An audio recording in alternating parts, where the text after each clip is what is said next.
Ang video na ito ay ipapakita ko sa inyo kung paano ako gumawa ng video at ano yung mga ginagamit ko.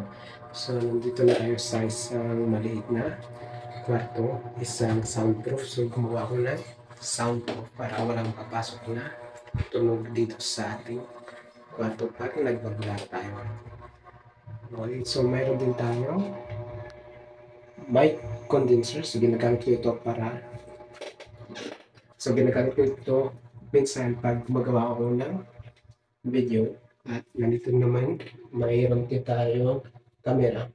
So ginagamit ko ito para gumawa ng video at babasahin ko na lang at titingnan yung video at parang i-describe ko na lang. Meron din tayong ring light.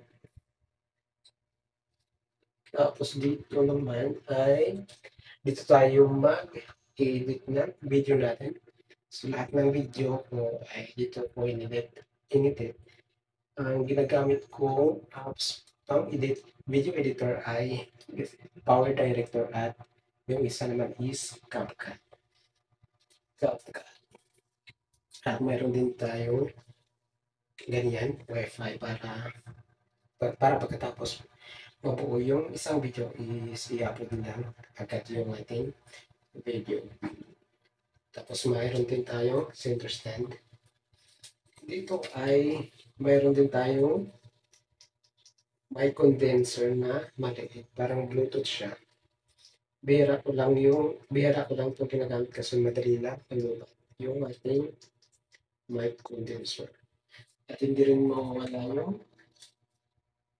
yung electric para hindi mainit. Medyo mainit din dito. Yan yung sa taas yung bubong naka-sunroof. Sunroof. Bali, yung paggawa nito ako lang yung gumawa nito. Ang nabayaran ko lahat dito is plywood lang. Plywood. Tapos ako na yung gumawa nito. Ako na yung nag-gumawa